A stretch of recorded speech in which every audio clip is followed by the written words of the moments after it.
Hello and welcome everyone. ASRB net agriculture statistics के preparation के दूसरे वीडियो में आप सभी का स्वागत है।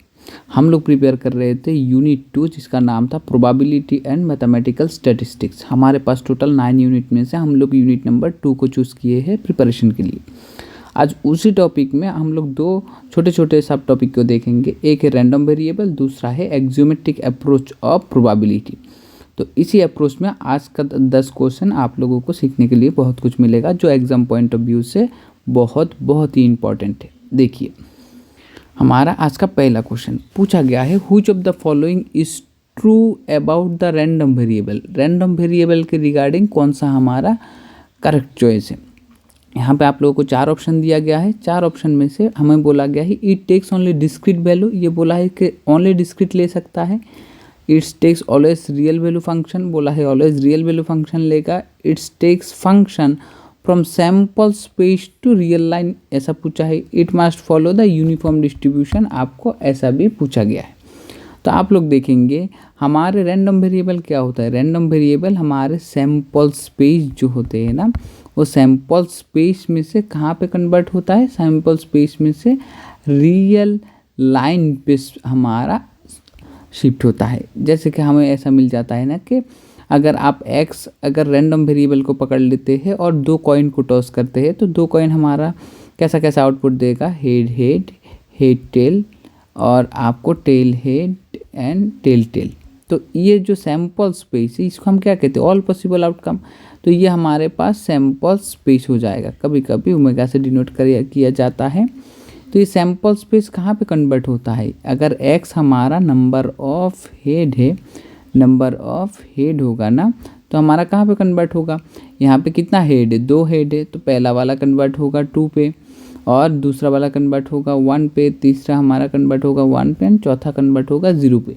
अब देख सकते हैं कि हमारा सैम्पल स्पेस कहाँ पे शिफ्ट हो जाता है, सैम्पल स्पेस हमारा रियल नंबर, देखिए ये सारे नंबर आपके रियल नंबर लाइन के नंबर है, तो वहाँ पे शिफ्ट हो जाता है। तो हमारा इस तरह से ऑप्शन नंबर सी जो है करेक्ट हो जाएगा। और हमारे और इसका डिटेल सोल्यूशन अगर आप लोग देखेंगे तो हमारे पास इस तरह से दिया जाएगा। रैंडम वेरिएबल, जो रैंडम वेरिएबल दिया गया है हमारे पास कैसा रहेगा, random variable is a function assign with real number. तो हमें इसका मैपिंग पता चल जाता है ना, यहाँ पे देखिए sample space to real number पे मैप हो जाता है। तो इस तरह से हमारे ऑप्शन नंबर 3 करेक्ट हो जाएंगे। चलिए नेक्स्ट क्वेश्चन को देखते हैं। नेक्स्ट है हमारा axiomatic approach to probability. Axiomatic definition of probability आप लोगों ने सुना होगा, उसी के बारे में है। Which of the following is not an axioms of probability, कौन सा हमारा प्रोबेबिलिटी का एक्सियोम्स नहीं है। तो जैसे कि हम सभी को पता है प्रोबेबिलिटी ऑफ एक्सियोम्स में हमारे 3 तरह के प्रॉपर्टी होते हैं। चलिए देख लेते हैं। 3 तरह के प्रॉपर्टी में हमारे पास एक्सप्लेनेशन देखिए। एक्जियोमेट्रिक डेफिनेशन ऑफ प्रोबेबिलिटी के 3 जो कंडीशन है, फर्स्ट है नॉन नेगेटिविटी, मतलब प्रोबेबिलिटी ऑफ कोई सा भी फंक्शन होगा वो ग्रेटर देन और इक्वल टू 0 होगा। दूसरा है हमारा नॉर्मलाइजेशन, और जिसे आप लोग क्या बोल सकते हैं, sure event, sum of all probability of all sample space जो होगा, जैसे कि श्योर इवेंट होता है ना, वो 1 होगा। तो ये भी करेक्ट है, ये भी करेक्ट है। पूछा गया है नॉट एन एक्सियोम। अगर हमारे पास तीसरा क्या होता है, अगर डिसजॉइंट है तो हम लोग अगर यूनियन ऑफ AI लेंगे तो summation of probability of AI के बराबर बन जाएंगे। तो ये हमारे तीसरा एक्सियोम से जो एक्सियोम्स ऑफ एडिटिविटी बोला जाता है। आप लोग ये नाम को याद करके रखिए, नॉन नेगेटिविटी, नॉर्मलाइजेशन और एडिटिविटी। ये वाला जो कंडीशन है ना, तो ये भी हमारे एक्सियोम्स ऑफ प्रोबेबिलिटी में आ जाता है। तो ये थर्ड जो ऑप्शन है ना, ये हमारा कब होगा, ये तभी होगा अगर जब हमारा A और B आपका क्या हो जाएगा, A और B आपका इंडिपेंडेंट होने से ना, तभी जाके आपका C ऑप्शन करेक्ट होगा। तो क्योंकि ये इंडिपेंडेंट नहीं बोला गया है तो हमारा तीसरा वाला ऑप्शन जो है is not an axioms of probability, तो हमारा इस तरह से थर्ड ऑप्शन करेक्ट हो जाएगा। नेक्स्ट क्वेश्चन में देखिए, यहाँ पे दिया गया है x फंक्शन के जैसे काम कर रहा है, ये है sample space to real number. तो हमें रैंडम वेरिएबल जैसा लग रहा है ना, is random variable if and only, कब ये रैंडम वेरिएबल होगा। x क्या बोला जा रहा है, हमने थोड़ी देर पहले देखा था ना कि इसको हम सैम्पल स्पेस बोल रहे थे। x हमारा रैंडम वेरिएबल होगा, तो यहाँ से हमारा head head head head tail, tail head and tail tail वाला कंडीशन कहाँ पे शिफ्ट हो रहा था, हमारा रियल नंबर लाइन पे। तो इसको सैम्पल स्पेस को ओमेगा से डिनोट किया जाएगा। और ये x हमारा फंक्शन है, ये वाला x हमारा फंक्शन है, और यहाँ पे हमें क्या मिल रहा है, ये कहाँ पे जा रहा है, रियल नंबर पे। तो ये हमारा रैंडम वेरिएबल कब होगा, अगर x हमारा कंटिन्यूअस हो तभी होगा, x हमारा मेजरेबल हो तभी होगा, नॉन नेगेटिव है तब है, या x फाइनाइट रेंज में होगा तब है। बेसिकली इसका एक्सप्लेनेशन करेक्ट आंसर जो है ऑप्शन नंबर बी होगा, जब ये हमारे मेजरेबल है, जब हमारा ये मेजरेबल होगा तभी होगा। तो यहाँ पे आपका सोल्यूशन पार्ट में देखिए, X omega to R is a random variable if and only जब ये मेजरेबल होगा, if it is measurable, measurable होने के बाद ही हमारा ये रैंडम वेरिएबल बोला जाएगा। आई होप आप लोगों को समझ में आ रहा है। देखिए फोर्थ ऑप्शन में हमें बोला गया है, फोर्थ नंबर क्वेश्चन में, x is a discrete random variable, x हमारा डिस्क्रीट रैंडम वेरिएबल। आप लोगों को तो याद है रैंडम वेरिएबल जो होता है ना, रैंडम वेरिएबल हम लोग अगर कैपिटल X से लिखेंगे ना, वो दो टाइप के होते हैं, एक होता है हमारा डिस्क्रीट रैंडम वेरिएबल, दूसरा होता है हमारा कंटिन्यूअस रैंडम वेरिएबल। डिस्क्रीट में वो इंटीजर जितने भी होंगे ना वो आ जाते हैं, जैसे कि हमारे नंबर ऑफ स्टूडेंट, तो इस तरह का नंबर है जो काउंटेबल नंबर होगा ना, उस तरह के नंबर हमारे डिस्क्रीट रैंडम वेरिएबल में आ जाएंगे। जैसे number of student, number of student तो आप ऐसा ले सकते हैं ना कि एक स्टूडेंट है, दो स्टूडेंट है, ऐसा तो नहीं ले सकते ना कि 2.5 स्टूडेंट है, आधा स्टूडेंट कैसे हो सकता है। तो इस तरह के नंबर हमारे डिस्क्रीट रैंडम वेरिएबल में नहीं आएंगे, जो काउंटेबल होगा ना वही हमारे डिस्क्रीट रैंडम वेरिएबल में आ जाता है। कंटिन्यूअस में आपको कैसे मिलेगा, जैसे 2.5, 6.5, जैसे आप अगर टेम्परेचर लेंगे, टेम्परेचर, या आप अगर हाइट लेंगे तभी जाके ये कैसे आ सकता है, पॉइंट में आ सकता है। तो ऐसा वाले को हम लोग कंटिन्यूअस रैंडम वेरिएबल ले लेते हैं। देखिए if x is a discrete random variable then its probability mass function. हाँ, अगर आपके पास ऐसे डिस्क्रीट रैंडम वेरिएबल है, इसके लिए अगर आप प्रोबेबिलिटी में कोई फंक्शन डिनोट कर रहे हैं ना, p ऑफ x, तो इसी को बोला जाता है प्रोबेबिलिटी मास फंक्शन। अगर कंटिन्यूअस रैंडम वेरिएबल है उसके लिए कोई फंक्शन डिनोट कर रहे हैं f ऑफ x, इसको बोला जाता है प्रोबेबिलिटी डेंसिटी फंक्शन। तो हमें क्या बोला गया है, x इज हमारे discrete random variable and it's probability mass function is satisfy which of the following condition. अगर प्रोबेबिलिटी मास फंक्शन होगा ना तो हमारे प्रोबेबिलिटी मास फंक्शन कौन से कंडीशन को सेटिस्फाई करेंगे, बेसिकली ये हमारे पास इसी कंडीशन को सेटिस्फाई करेंगे जो है हमारे सम ऑफ प्रोबेबिलिटी 1। देखिए ऑप्शन नंबर बी करेक्ट हो जाएगा। और भी एक करेक्ट है कि प्रोबेबिलिटी हमारा ग्रेटर देन और इक्वल टू 0 होना चाहिए, तो ये है हमारे सम ऑफ प्रोबेबिलिटी, और दूसरा है हमारे पास प्रोबेबिलिटी ग्रेटर देन और इक्वल टू 0। तो वो तो नहीं है क्योंकि सम ऑफ प्रोबेबिलिटी दिया गया है, तो ऑप्शन नंबर बी हमारा करेक्ट हो जाएगा।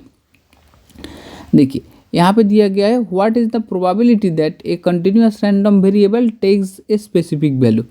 अगर आपके प्रोबेबिलिटी निकालने के लिए बोला गया है कंटिन्यूअस रैंडम वेरिएबल एक स्पेसिफिक वैल्यू, तो कंटिन्यूअस रैंडम वेरिएबल हमारा किस तरह से होता है, कोई एक पर्टिकुलर रेंज में आ जाएगा। जैसे कि हम लोग ऐसे बोल सकते हैं ना, इस वीक का टेम्परेचर हमारे, क्योंकि अभी ठंड के मौसम है तो वीक का टेम्परेचर हमारे पास कैसा होगा, सोच लीजिए कि 14 to 18 है, तो हमारे पास क्या आ जाएगा, ये 14 होगा तो ये 18 इस तरह से आ जाएगा।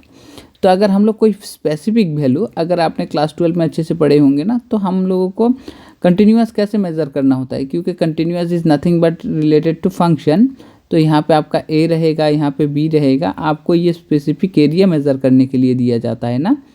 तो उस तरह से अगर देखेंगे तो हमारे पास कंटिन्यूअस फंक्शन का अगर ए से ए का इंटीग्रेशन करेंगे, अगर याद है तो देखिए ए से ए अगर F of x D x करते हैं ना, तो हमारे पास क्या चला आता है, 0।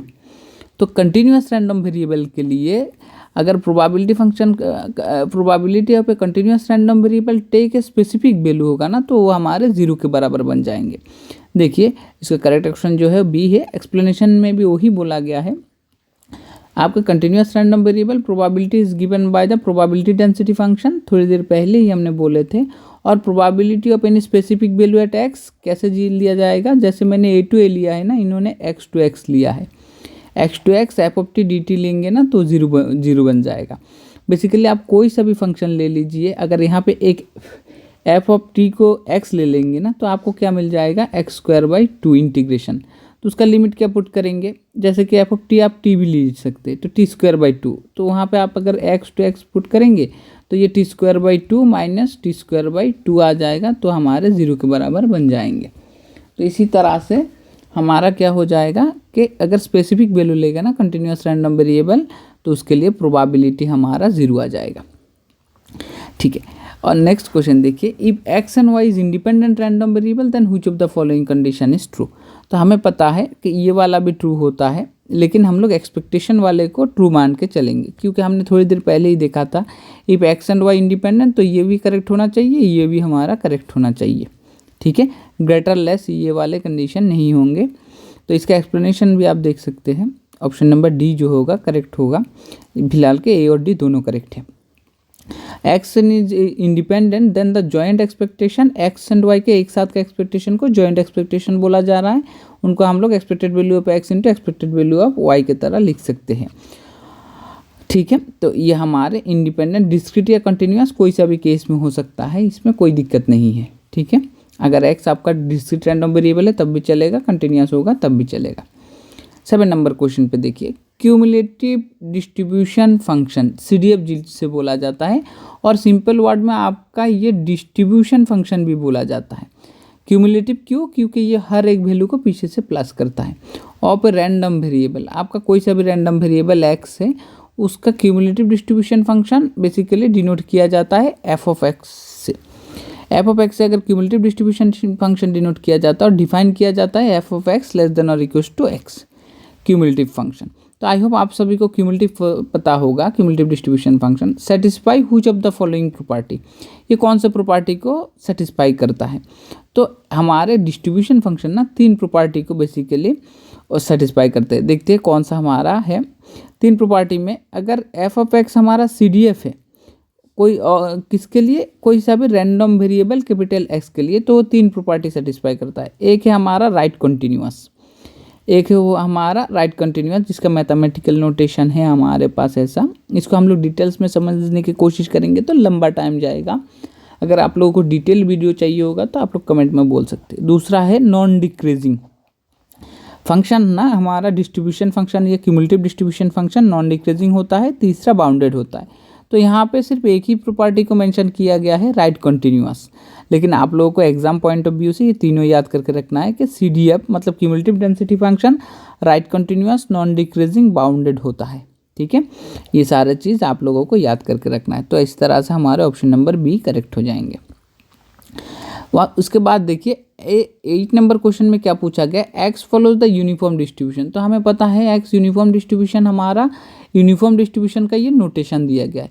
Then the probability density function, क्योंकि यूनिफॉर्म डिस्ट्रीब्यूशन हमारे पास यहाँ पे जो दिया गया है ना, एक्स एक रेंज में है, कहाँ से ए से लेके बी तक आपका क्या है एक्स दिया गया है, तो ए से लेके बी तक। तो इसके लिए हमें पता है एफ ऑफ एक्स कैसा बन जाता है, एफ ऑफ एक्स हमारा कंटिन्यूअस है ना। देखिए एक्स एक रेंज में होने का मतलब है कंटिन्यूअस रैंडम वेरिएबल। तो उसके लिए हम आप लोग इसी को याद करके रखिए, 1/b माइनस ए कब होगा, जब हमारा a लेस देन और equals to X less than और इक्वल्स टू बी और 0 अदरवाइज होगा, तभी जाके हमारा वो यूनिफॉर्म डिस्ट्रीब्यूशन बोलेगा। तो हमारे कौन सा वाला ऑप्शन करेक्ट हो जाएगा, पहला वाला ऑप्शन ही करेक्ट हो जाएगा। देखिए 1/b माइनस ए होगा जब हमारे ये रेंज में रहेंगे और 0 होगा अदरवाइज, तो उसी को मैंने यहाँ पे लिख दिया है, याद करके रखना है। तो ये हमारा ऑप्शन नंबर ए करेक्ट हो जाएगा। और इसको अगर देखेंगे ना, एक्स हमारा यूनिफॉर्म फॉलो करता है, उसका लोअर लिमिट ए है, अपर लिमिट बी है, तो उसका PDF क्या हो जाएगा, F of X 1/b minus A, और इस तरह से होना चाहिए 0 अदरवाइज। ठीक है, तो इस तरह से हमारा ऑप्शन नंबर ए करेक्ट हो जाता है। What is the expected value, expected value तो ई ऑफ एक्स को बोला जाता है ना, expect E of x of A discrete random variable capital x with PMF। तो आपको PMF के लिए पूछा गया है। बेसिकली आप अगर एक्सपेक्टेड वैल्यू ऑफ एक्स पढ़े होंगे ना, तो 2 टाइप के लिए पढ़े होंगे। कब, आप एक बार पढ़े होंगे PMF के लिए, PDF के लिए। बेसिकली ये होगा, एक होगा आपके एक्स मतलब ये रैंडम वेरिएबल अगर डिस्क्रीट रैंडम वेरिएबल होगा तब आपका एक्सपेक्टेशन कैसा होगा, डिस्क्रीट रैंडम वेरिएबल होने से एक्स और इसका P ऑफ एक्स इस तरह से होगा। यहाँ पे समेशन एक्स के ऊपर लगाया जाएगा। अगर हमारा एक्स डिस्क्रीट रैंडम वेरिएबल, अगर आपका एक्स कंटिन्यूअस रैंडम वेरिएबल है तो इसमें चेंजेस होगा, ये हमारे इंटीग्रेशन के थ्रू मेजर किया जाएगा, x F of x D x बोला जाएगा। तो ये है हमारे फंक्शन, यहाँ पे एक्स का रेंज होगा इंटीग्रेशन में। तो हमारे पास यहाँ पे बोला गया एक्सपेक्टेड वैल्यू निकाल दो पीएमएफ के लिए। तो पीएमएफ कौन सा है, ये वाला पीएमएफ है। पीएमएफ कब आता है, जब हमारा एक्स डिस्क्रीट होगा, रैंडम वेरिएबल होगा, तभी पीएमएफ आएगा। एक्स अगर कंटिन्यूअस रैंडम वेरिएबल होगा तो ये वाला जो है ये पीडीएफ है। तो आप लोगों ने देखा है कि ये पोर्शन हमारा पीडीएफ है और ये हमारा पीएमएफ है। तो इस तरह से हमारे पास क्या आ जाएंगे, क्योंकि पीएमएफ के लिए पूछा है तो ये वाला प्रॉपर्टी करेक्ट होगा। तो expected value of X equal to summation over X P X, तो हमारे ये वाला कंडीशन करेक्ट हो जाएगा। यहाँ पे समेशन में जो रेंज होगा ना, एक्स का रेंज लगेगा। तो इस तरह से आप लोग देख सकते हैं, ये हमारा ऑप्शन नंबर सी करेक्ट हो जाएगा। अब देखिए बड़े इजी क्वेश्चन है, और क्वेश्चन नंबर आपका 10, the variance of A random variable x is given by. तो वेरिएंस के लिए हमें इजी फॉर्मूला सबको याद रहता है, वेरिएंस ऑफ एक्स जो होता है उसको हम expected value of x square minus expected value of x उसका होल स्क्वायर में रिप्रेजेंट करते हैं। तो ये हमारा कौन सा, हालांकि वेरिएंस के और भी सारे फॉर्मूले हैं, लेकिन यहाँ पे हमें ये दिया गया है expected value of x square minus expected value of x उसका होल स्क्वायर। ठीक है, तो ये वाला प्रॉपर्टी आपका करेक्ट हो जाएगा। ठीक है, E of X whole square, तो हमारे ऑप्शन नंबर बी करेक्ट हो जाएंगे। आई होप आप लोगों को समझ में आ गया है। Thank you for watching.